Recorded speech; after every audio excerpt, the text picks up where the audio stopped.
আসসালামু আলাইকুম প্রিয় বন্ধুরা, কেমন আছেন সবাই? আশা করি সবাই ভালো আছেন। আল্লাহর রহমতে আমি অনেক ভালো আছি।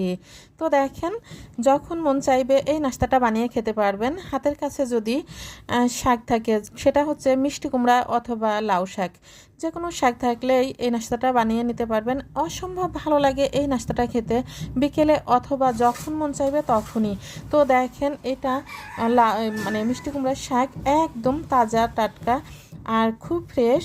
তো এই মিষ্টি কুমড়ার শাক দিয়ে আমি নাস্তাটা বানিয়েছি। তো দেখেন, আমি শাকগুলো কীভাবে বেছে নিচ্ছি। শাকে কিন্তু এই ধরনের আঁশ থাকে। এই আঁশগুলো যখন শাক ভাজি করতে হয় তখনও এভাবেই ছিলে ফেলে দিতে হয়, তাহলে শাকটা একটু সফট হয়। তো এভাবে আঁশগুলো ছিলে ফেলে দিয়ে তারপরে খুব ভালো করে ধুয়ে নিতে হবে।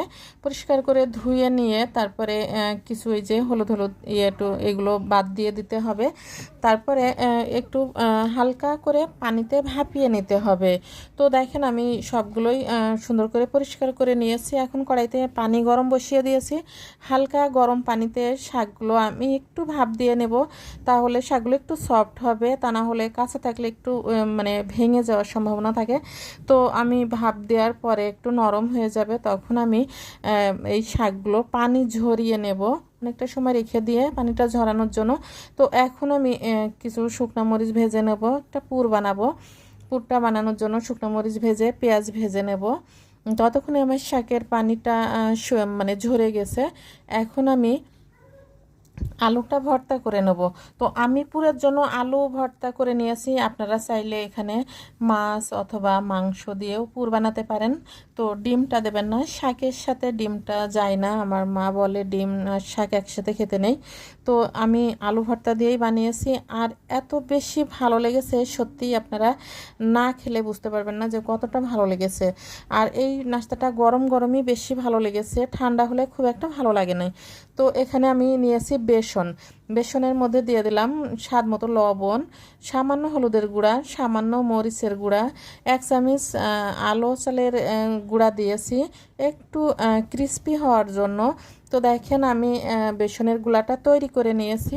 এখন আমি শাকের মধ্যে সেই পুরগুলো দিয়ে দিব, মানে আলু ভর্তাটা সুন্দর করে এভাবে দিয়ে দুই পাশ থেকে ভাঁজ করে আবারও আমি একটু ভর্তা লাগিয়ে নিয়েছি। কিভাবে নিয়েছি আবারও আপনারা দেখে নেন।